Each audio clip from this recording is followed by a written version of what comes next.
Hello, everyone. Thank you for joining us for another Hope and Healing episode. I have with me today certified clinical nutritionist Lienna May.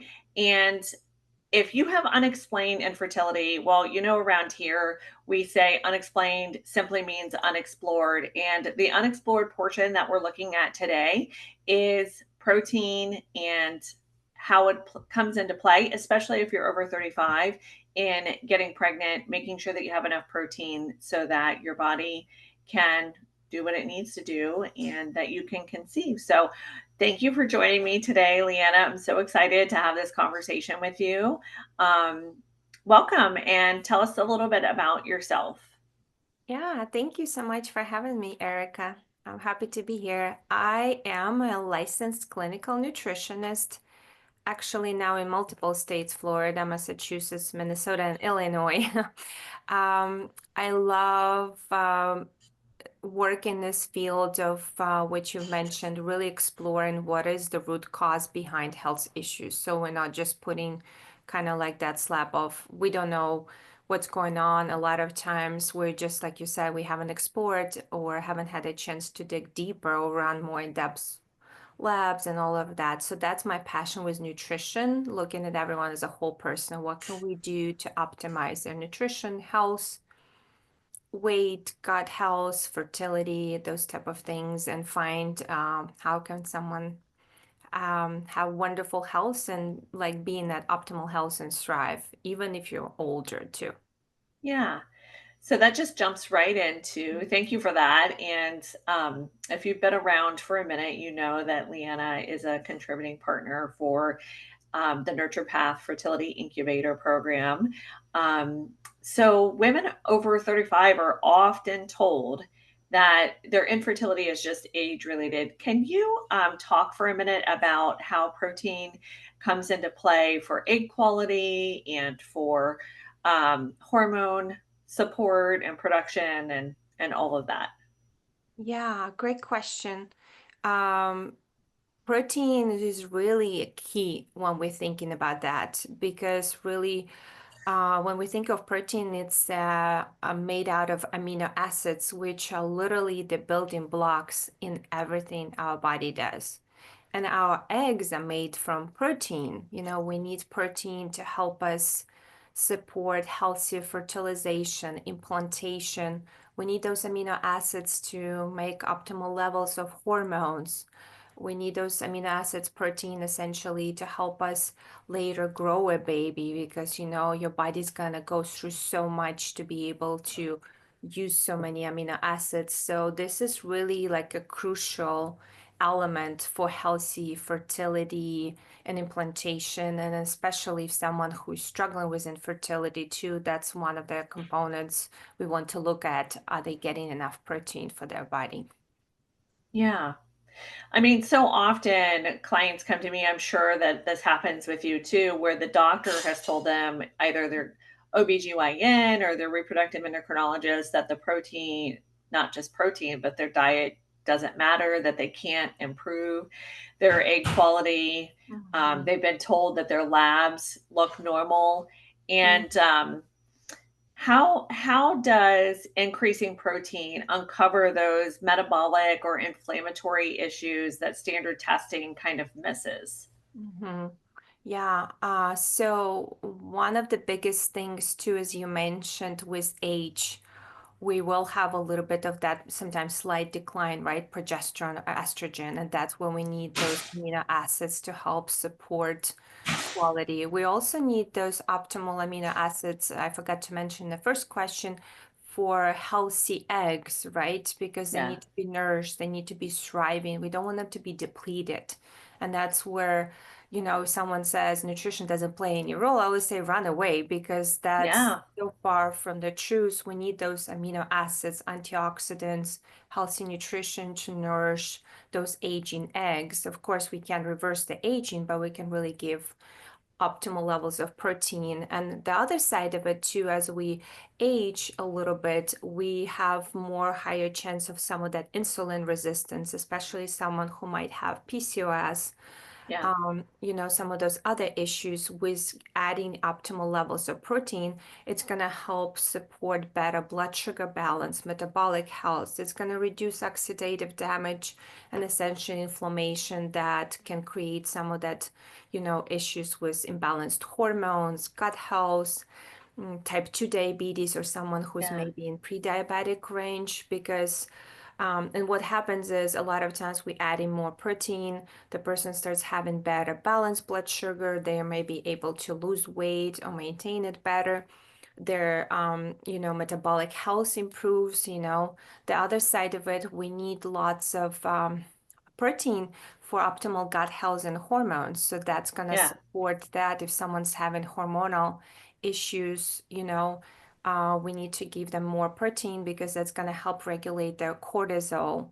They're Yeah. going to help them balance hormones, give them better metabolic response. The other side of it, a lot of times people might be having gut issues and they're often Hmm. linked to fertility and gut microbiome.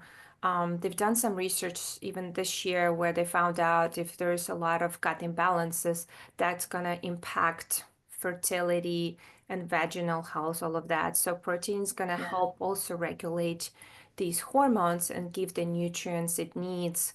For some people, sometimes they're overly stressed. We're kind of like Yeah. women tend to get up, get coffee and go take the Yeah. kids to school. And we're really running on stress hormones. And here we want our body to prioritize fertility, where that optimal protein is going to help regulate that cortisol too and help bring Yeah.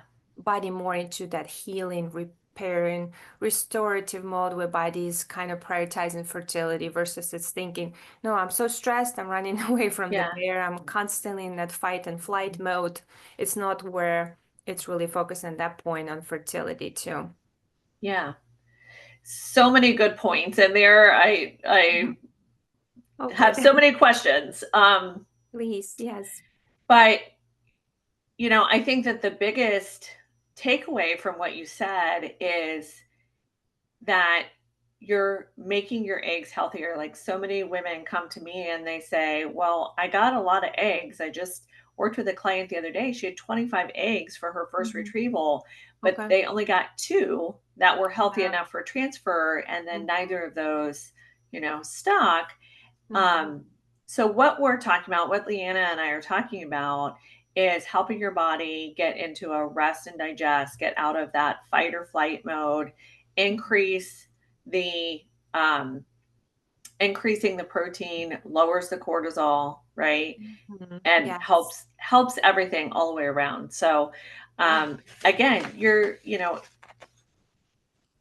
we want to support the clients so Mhm. that this big investment that they have for Mhm. IVF, their chances are maximized, right? Exactly. Yeah. Exactly. So, Mhm. and there's definitely a lot in your control, which we talk about. All right. So, everyone wants to know, like, let's talk about the numbers. How much, Mhm. especially a woman over 35 trying to conceive, how much protein is enough? Yeah, that's a great question. And I always try to personalize it with someone who would be sitting in front of me. But we do want some general guidelines. I always try to aim for at least 1 gram per pound of body weight. So let's say someone is 150 pounds. We want to get 150 grams of protein per day, which I know sounds a lot. Or for someone who might be thinking, like, my doctor wants me to lose some weight, and let's say they're 175, their ideal goal is 145. I always say Mhm. go for that ideal weight goal in grams in protein. So then they would aim for 145 grams.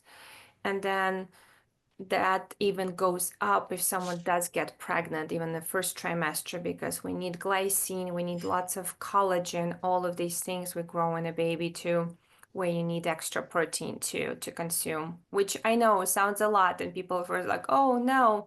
And then a lot Yeah. of times women don't track, and I've had someone the other day, it was like 50 grams per day, and it's Mhm. so low and they don't even realize it.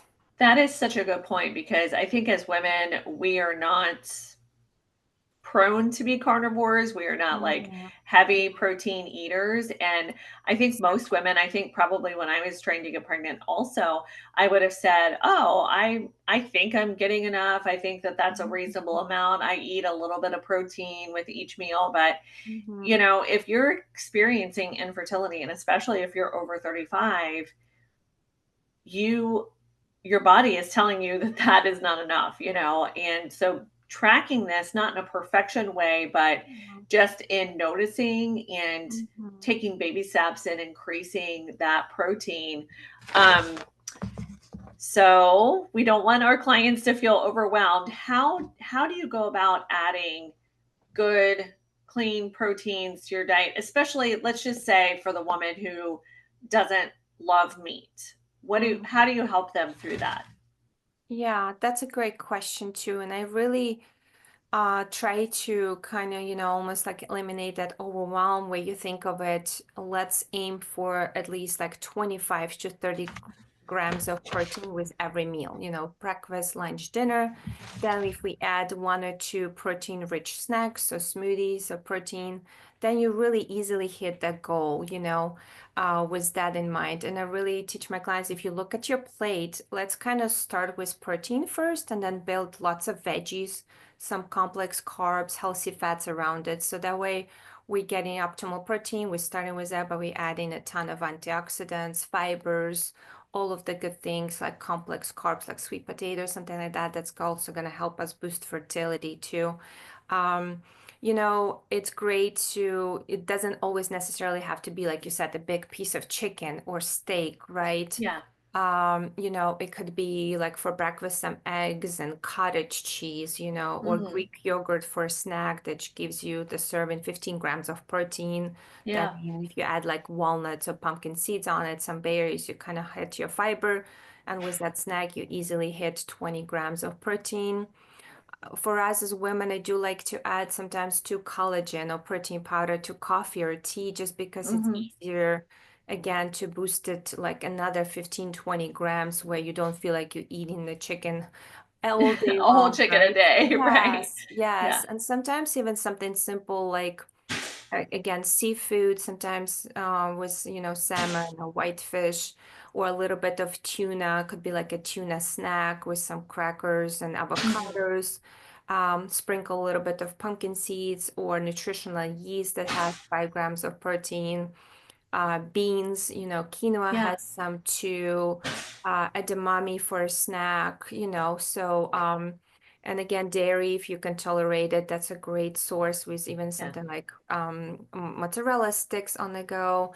And I do like high quality protein powder too, because Right. that could Yeah. be easily added to like a smoothie or something just to help. Because again, if you're on the go and you feel like, oh my goodness, I'm gonna skip a meal, that's Hmm. going to support healthy balance blood sugar and help you kind of hit those goals easier. Yeah, but let's talk about that because Yes. it has to be, we're talking about protein, but really the caveat to this is clean protein. Like, Yes. especially for protein, I tell my clients to prioritize their proteins as organic to their Mm-hmm. best of their ability. If you're eating seafood, you want wild caught Mhm. salmon. You do not want farmed. That Yes. could be a whole video in itself, I you know. know. And for the protein powders, there's if somebody is not actively consuming protein powders, where would you tell them to start with that? Like, what's your, not necessarily brand, but like, what is your favorite clean Mhm. protein powder? Let's just say, especially if somebody wants to avoid dairy, what would you recommend to them for that? Yeah, that's a great question too. I know people really overwhelmed because there are so many. Like if they go to the gym, their fitness trainer might say, you should do this one. And Yeah. there's like thousands of them on the market. I do like to look at, like you said, whether it's organic, clean. And a lot of times too, we have to think about what a lot of people don't know about a lot of the plant-based proteins, which I'm for, but they use hexane to process and extract Right. protein, which is chemicals. Or if it's like brown rice or something, we also have to think about like arsenic and some of the Right. heavy metal toxicity. I really love something that has 3, 4 ingredients. I personally Mm-hmm. use it's organic beef based from Swedish cows type of Okay. protein. It has vanilla, monk fruit, and sea salt. Very simple ingredients. It gets you 23 grams of protein. So looking at the ingredients, you're right. It has to be organic. Does it have a lot of unpronounceable Right. ingredients, right? All of that. You do want to find like the cleanest version possible, so we're not adding some questionable things too. Yeah. How do you feel about I like hemp protein. How do Hemp, you yeah. No, I love hemp protein. Yeah, Okay. that's great. Yeah. Especially like you said, if someone is vegan, a Yeah. vegetarian, you get a plant-based. Yeah, no, I love it. That's a great source. And even just hemp hearts, like you said, on a Mm-hmm. salad with yogurt, just to get extra Yeah. protein too, as a like a little toppings too. That's great tips. Yeah, I Yeah. love that. All right. Well, just one last question. If somebody what can somebody sorry, what That's is the okay. one thing that somebody can do this week to increase their protein and improve their fertility because of that? Eric, I love that question because that's something I cover all the time. For women, I would say start with high protein for breakfast. And there's a couple of different reasons. Don't just do coffee, go through Starbucks drive-through because that's gonna just jack up a lot of that stress hormones. You need that protein to calm your nervous system, regulate your hormones. And our body can use protein the most in the morning. It has the highest Oh, bioavailability that's a for great ourselves tip. to take it. So that's why we don't want to skip on it. And if you don't have time, just get a little bit of Greek yogurt, some berries, top it up, or grab a Hmm. shake, protein shake. If you have more time, maybe like egg bites and some scrambled eggs, or, like a breakfast wrap, something like that. But don't miss on that protein for breakfast because that's going to help regulate your hormones. It's going to turn off hunger hormones. It's going to help regulate blood sugar. And again, if you are doing IVF or actively trying to get pregnant, we want you to kind of already go into pregnancy or treatments not depleted, right? We want our Right. body to be like well nourished. And even the other point you brought up, I think in one of your Instagram posts, that a lot of times people don't look at full thyroid markers. We need Right. those iron and amino acids to make optimal thyroid levels, thyroid Yeah. hormones.